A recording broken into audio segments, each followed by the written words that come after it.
నమస్తే, welcome to our channel. నేను పద్మిని. ప్రస్తుతం మనతో పాటు ప్రముఖ ఆధ్యాత్మికవేత్త, వాస్తు జ్యోతిష పండితులు తనిష్క గారు మనతో పాటు ఉన్నారు. మాట్లాడదాం. తనిష్క గారు నమస్తే అండి. నమస్తే అమ్మా. బాగున్నారా మేడం? బాగున్నాం. మేడం, కులదైవం అనేది ఖచ్చితంగా చాలా చాలా ఇంపార్టెంట్ గా మనం పూజలు చేసేయటం కాదు. ఈ ఇష్టదైవతకి ఎంత బ్యూటిఫుల్ గా పూజలు చేసుకున్నా కులదైవాన్ని మాత్రం ఎటువంటి పరిస్థితుల్లోనూ విస్మరించకూడదు అనేది వింటూ ఉంటాం. అవును. అయితే మరి ఇవాళ రేపు చూస్తున్నాం, జనాలు ఎలా కష్టాలు పడుతున్నారో చూస్తున్నాం. అష్ట కష్టాల్లో ఉన్నారు అనడంలో ఎటువంటి సందేహం లేదు. ఎందుకంటే అవును. ఇదైపోయిందంటే అది, అదైపోయిందంటే ఇది, ఎవరిని చూసినా ఆర్థిక పరమైన అవును. ఎంతో కొంత కులదైవాన్ని విస్మరించడం దీన్ని ఇంపాక్ట్ చూపిస్తోంది అని అనుకోవచ్చా? అవును. మరి మా పెద్దవాళ్ళు చెప్పలేదండి, మా కులదైవం ఎవరో మాకు తెలియనే లేదు, ఇప్పుడు చెప్పేవాళ్ళు లేరు, మా పరిస్థితి ఏంటి అంటే మీరేం చెప్తారు? ఇప్పుడు కులదైవం అనేటప్పుడు చాలా మంది తమిళ్లో కూడా చెప్తూ ఉంటారు. హ్మ్. ఇంత కష్టాలు పడుతున్నాయని జాతకం తీసుకుని వెళ్తున్నప్పుడు మీరు కులదైవం గుడికి వెళ్ళి పూజలు చేస్తున్నారా అని అడుగుతారు. ఫస్ట్ క్వశ్చన్ అదిదా అంటారు అవునా? ఎవరైనా క్లయింట్ దగ్గర. అబ్బా! రీజన్ ఏంటంటే కులం అంటే మన కులంని కాపాడేవాళ్ళు. అవును. సో ఆ కుల దైవం అని మనం మొక్కితే వాళ్ళు ఎప్పుడూ కానీ మనని వదిలేసి మనని మంచిగా చూసుకుంటారు. కానీ ఈ విషయాలు అందరూ ఇప్పట్లో ఏమైపోయిందంటే సర్లే ఏముంది అని చెప్పి అట్లా వదిలేస్తారు. కానీ కులదైవం తెలిసిన వాళ్ళకి ఒక లక్ ఏందంటే వాళ్ళకి ఈ దైవం ఉందా కులదైవం తెలిసి వాళ్ళు పూజలు చేసుకునే వాళ్ళు ఉంటారు. ఇయర్లీ వన్స్ అయినా వెళ్ళి తప్పకుండా పూజలు చేసుకుని రావాలి. వాళ్ళ కులదైవం వాళ్ళకి చుట్టుపక్కల ఉంటది. కొంతమంది చాలా లాంగ్ లో కూడా ఉంటుంది. బయట ఊరికి వెళ్ళిపోతారు కదా! కానీ వెళ్ళాల్సిందే. వెళ్ళాల్సిందే. సరే ఒకవేళ వెళ్ళలేము, మేము వేరే కంట్రీకి వచ్చేసాము, లేదు వేరే స్టేట్ లో ఉన్నాము, మా కులదైవం వేరే స్టేట్ లో ఉంది, బట్ ఏం చేయాలి? మాకు అసలు కులదైవం ఎవరో తెలియదు. తెలియదు. హ్మ్. కానీ దీనికి ఒక మంచి మార్గం ఉంది. పంచభూతాలు సాక్షిగా ఉండేది ఏంది అంటే మనకు ఒక ఇటుక రాయి. ఆ! ఎట్లానానండి వాటర్ తో యాడ్ చేస్తాం. అది మట్టి, భూమి సంబంధించింది. అవును. ఓకేనా? అవును. నీరు తత్వం ఉంది, అక్కడ మట్టి తత్వం ఉంది. అవును. మనకు పంచభూతం కదా! అవును. దాన్ని అసలు నిప్పు పెట్టి కాలుస్తారు. అది హ్మ్. అగ్ని తత్వం ఆ! ఉంది అవును. కదా! హ్మ్. తర్వాత ఆగాయం అది చూసినప్పుడు డ్రై అయితుంది అది. హ్మ్. ఇవన్నీ మనకు చూసారంటే పంచభూతం దాంట్లో ఉందన్నమాట. హ్మ్. హ్మ్. ఆ అసలు ఇటుక అనే ఇటుక దాంట్లో. ఓకే. ఆ! ఎందుకు ప్రమిదతో దీపం పెట్టమంటారు? హ్మ్. ప్రమిద కూడా సేమ్ అంతే. హ్మ్. అది మట్టితో చేసిందే. యాహ్! దానికి పంచభూత శక్తి శక్తి దాంట్లో ఉంటుంది. ఉంది. రైట్. మనం ఏందా బంగారు దీపంతో పెట్టినా, వెండి దీపంతో పెట్టినా స దానికంటే ప్రమిదతో పెట్టే దీపానికి చాలా మగత్వం. బ్యూటిఫుల్. వీళ్ళే సాక్షి అన్నమాట మన పెట్టే దీపానికి. హ్మ్. ఓహ్! పంచభూతాలు. ఓకే. అందుకే ప్రమిదల్లో పెట్టండి, ప్రమిదల్లో అట్లని పెట్టండి చెప్తూ అంటారు. ఉంటారు. ఈ రైట్. విషయాలు చాలా మందికి తెలియదు. రైట్. రైట్. సో, చెప్పండి మేడం. ఇది ఇంకొక విషయం. ఈ ఇటుక రాయితో అది హ్మ్. కూడా చూడండి. హ్మ్. ఇప్పుడు ఆ ఇటుక రాయితో మన ఎట్లా కులదైవంని ఇంటికి తీసుకురావాలి అనేది. ఇప్పుడు ఆ కులదైవం పద్ధతుందా? ఆ! ఓహ్! ఓకే. ఇప్పుడు వాళ్ళు ఏం చేస్తారు, ఇంట్లో వచ్చి వాళ్ళకి తెలవదనమాట. ఇవన్నీ మనం ఇట్లా అసలు ఇన్ని సంవత్సరాలుగా వెళ్ళలేదు. సరే మన కులదైవం ఇవి తెలిసి కూడా వెళ్ళలేకుండా పోతున్నాము. ఏదో హ్మ్. పనులు ఆపేస్తుంది. హ్మ్. కానీ వీళ్ళకొచ్చి ఇటుకరాయి ఒకటి తీసుకోవాలి. హ్మ్. అది కూడా ఏందంటే పగిలిపోయిందంతా ఉండకూడదు. చాలా హ్మ్. మంచిగా ఉన్న ఆ! ఇటుకరాయి ఒకటి తీసుకొచ్చి హ్మ్. ఫస్ట్ ఏందంటే దాన్ని వాటర్‌లో ఏసి కడిగేసి, దాని తర్వాత దానికి పసుపు, కుంకుమ బొట్టంతా పెట్టి, ఒక పీట వేసి మన ఇంట్లో పూజ గదిలోనే పెట్టొచ్చు. ఇంట్లో పూజ గదిలో ఎట్లా చేయాలంటే దీపం వెలిగించేసి, అగరబత్తి ముట్టించేసి వినాయకుడికి మనం రెగ్యులర్‌గా పూజ చేస్తున్నాము. ఇలానే ఏ దేవుడు వాళ్ళ కులదైవము. ఇప్పుడు వాళ్ళ ఇప్పుడు ఉంటది కొంతమందికి అయ్యనారప్పని ఉంటారు. లేకపోతే ఇక్కడ ఉన్న సప్తమాతృకలుంటారు. ఉంటారు. హ్మ్. అన్ని దేవుళ్ళు. హ్మ్.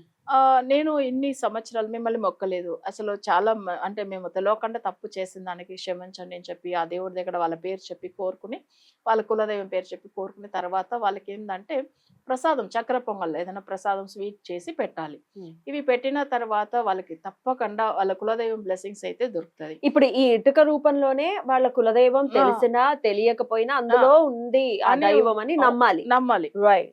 రైట్. మనం ఏమనుకుంటాం, ఒట్టి ఇటుకరాయి ఏం ఫలితం వస్తుంది ఆ! అనుకుంటారు. ఆ! ఆ! ఇటుకరాయి పంచభూత శక్తి ఉందని వాళ్ళకి తెలీదు. రైట్. రైట్. పెట్టిన వాళ్ళకి తెలుస్తుంది. ఆ పూజ చేసిన తర్వాత రైట్. వాళ్ళకి ఆ రిజల్ట్ వచ్చిన వాళ్ళకి తప్పకుండా చెప్తారు. రైట్. రైట్. సో, అప్పుడు ఏమైతుందంటే హ్మ్. కులదైవం తెలవదుని అంటారు హ్మ్. కొంతమందిలో. వీళ్ళు కూడా ఏందంటే సేమ్ వాళ్ళకి ఇష్ట దైవంని మనసులో అనుకుని హ్మ్. ఆ దే ఆ వి స్టోన్‌లో అంటే దీంట్లో రాయిలో ఇటుకలో. ఇటుకలో హ్మ్. హ్మ్. ఆ స్వామి వారిని దాంట్లో వాళ్ళు ఏం చెప్తారంటే ఆవాహనం చేస్తారు. హ్మ్. అంటే మనం ఎలా అంటే ఇప్పుడు దేవుడిని మనం పిలిపించేది ఏదో ఒక రూపంలో. హ్మ్. కొంతమంది ఏందంటే అసలు కలశం పెట్టి పిలిపిస్తారు. ఇప్పుడు ఇది ఇటుకతో. హ్మ్. సో, అప్పుడు ఏమైతుందంటే మనకు దాంట్లో ఆవాహనం చేసుకొని ఇప్పుడు వాళ్ళకి విష్ణుమూర్తిని అనుకోండి. తిరుపతే వెళ్ళలేకుండా పరిస్థితిలో కూడా ఉంటారు హ్మ్. కొంతమందులు. స్వామివారు వెంకటేశ్వర స్వామిని మనసులో ధ్యానం చేసుకొని, స్వామి నువ్వుదా ఉన్నావు మమ్మల్ని అసలు ఎట్లైనా మాకున్న సమస్యలు తొలగించి మమ్మల్ని రక్షించాలని చెప్పి ఆ ఇటుక రాయి దగ్గర కోరుకోవాలి. రైట్. సో అప్పుడు ఆయన స్వామి ఆ రూపంలో అంటే ఆ పంచభూత శక్తిలో ఉన్నాడు. సో ఆయన తప్పకుండా మనకు తొందరగా ఫలితం ఇస్తాడు. రైట్. సరే వెళ్ళలేదు అనేటప్పుడు కొంతమందికి వేరే స్టేట్ లో ఉన్న వాళ్ళకి కూడా అసలు వెళ్ళడానికి ఇబ్బంది అవుతుంది. అలాంటి వాళ్ళు కూడా వాళ్ళు చేసుకోవచ్చు. సరే ప్రతి వాళ్ళకి ఎప్పుడు ఎక్కువ ఏ పనులు కాలేదండి, సమస్యలు ఎక్కువనే అవుతా ఉంది అనే వాళ్ళు వాళ్ళ ఇష్ట దైవం కూడా మనసులో ధ్యానం చేసుకుని అలా కూడా చేసుకోవచ్చు మరి. రైట్.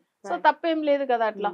సో ఇది ఎంతో మందిలో ఇష్యూస్ ఉంటాయి ఇట్లాంటివి. రైట్. ఎప్పుడు చేయమంటారు మేడం ఈ ఇటుకను తీసుకొచ్చి ఈ పూజా విధానం ఎప్పుడు చేయాలి? ఇప్పుడు వాళ్ళ కులదైవము ఒకవేళ విష్ణుమూర్తిని తెలిస్తే వాళ్ళకి బుధవారం రోజు తీసుకొచ్చి బుధవారం. చేసుకోవచ్చు. ఒకవేళ అమ్మవారిని అనుకోండి, అమ్మవారికి ఏంటంటే మంగళవారం రోజు పెట్టి చేసుకోవచ్చు. సరే లేదండి మాకు శివుడిదా మాకు కులదైవము అంటే వాళ్ళకి ఏంటంటే శివుడు అంటే జనరల్ గా చాలా మందికి శివుడు ఎన్నో రూపంలో ఉంటారు. శివుడిని కొంతమంది మొక్కుతారు. అంటే వాళ్ళకి శైవంలో ఉన్న వాళ్ళకి శివుడు అనేది సోమవారం రోజు మొక్కోవచ్చు. కొన్ని జాతకాలకు ఏమైతుందంటే వాళ్ళు ఎంత శివుడు విష్ణు అన్ని మొక్కినా కానీ కొన్ని మంది గురువులనే మొక్కుతారు. ఏదన్నా వాళ్ళ సిద్ధర్ని మొక్కే వాళ్ళు ఉంటారు, పెద్ద పెద్ద గురుజుల్నే మొక్కుతారు, కానీ దేవుడు పెద్దగా పెట్టుకోరు. సో అలాంటి వాళ్ళకి గురువారం రోజు మంచిగా కలిసి వస్తాయి. ఓకేనా. కొంతమందికి ఏంటంటే సర్ప రూపంలోనే నాగదేవతలు వాళ్ళకి కులదైవంగా ఉంటారు. నాగదేవత చాలా మంది కులదైవం ఉంటుంది. పేరు కూడా పెట్టుకుంటారు, నాగా అని మొదలవుతుంది వాళ్ళ పేరు. అవును. వాళ్ళకి వచ్చి ఏం వారం మొక్కవాలి అంటే ఆదివారం రోజు మంచిది. సో ఇంకొకటి ఏంటంటే ఎక్కువ మందికి మునీశ్వరుడు అంటే చిత్తూరు సైడ్ అంతా చూసామంటే ఎక్కువ మందిలో మునీశ్వరుడిని మొక్కుతారు. మునీశ్వరుడు అని చెప్తారు. ఆయన కూడా శివుడి రూపమే. మాక్సిమం వాళ్ళకి శనివారం పెట్టవచ్చు, తర్వాత సోమవారం. అయితే ఫస్ట్ శనివారంలో పెట్టి మొక్కాలి. అయితే మునీశ్వరుడు ఎక్కువ మొక్కే వాళ్ళు భయపడతారు. కొంతమంది మునీశ్వరుడు మొక్కేటప్పుడు ఆ ఇంట్లో మునీశ్వరుడు మొక్కకుండా వాళ్ళ ఇంటికి వెళ్ళకూడదు. వాళ్ళు పూజలు చేస్తూ ఉంటారు కదా. సో ఆ టైమింగ్ లో వాళ్ళకు ఎప్పుడైనా వాళ్ళ ఇంట్లో ఉన్న వాళ్ళు వాళ్ళ అమ్మాయి కన్సీవ్ అయి ఉన్నప్పుడు వాళ్ళు పూజలు చేస్తారు అనుకోండి, వాళ్ళ కోడలికి పూజలు చేసి పంపిస్తారు. వాళ్ళు మునీశ్వరుడు మొక్కే వాళ్ళుగా ఉంటే వాళ్ళ ఇంట్లో వేరే వాళ్ళు ఆ టైమింగ్ లో పూజల టైమింగ్ లో వెళ్ళకూడదు. ఎందుకంటే ఆ మునీశ్వరుడు వాళ్ళ మీదే వస్తాడు. అట్లా కూడా పూనకం వచ్చేస్తుంది, దేవుడు వచ్చేస్తుంది. అది ఈ విషయాలు చాలా పవర్ఫుల్ మునీశ్వరుడు. అయితే ఒకసారి ఎప్పుడైనా మాట్లాడుకుందాం మేడం, మునీశ్వరుడు అంటే ఎవరు అని. అది కూడా మాట్లాడతాం. రైట్. ఒకవేళ అసలు కులదేవత ఎవరో మాకు తెలియదు అన్నప్పుడు ఏ రోజున చేయొచ్చు? కులదేవత ఎవరిని తెలియని రోజు అంటే మనకు వాళ్ళు తెలియదు, కానీ వాళ్ళ ఇష్టదైవం ఉంటుంది కదా.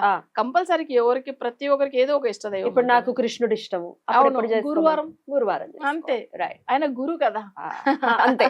వెంకటేశ్వర స్వామి ఇష్టము, శనివారం చేసుకోవచ్చు, బుధవారం చేసుకోవచ్చు, 2 రోజులు ఉంటుంది ఆయనకు. అట్లా దత్తాత్రేయుల వారు ఇష్టము, ఆయన గురువారం అంతే.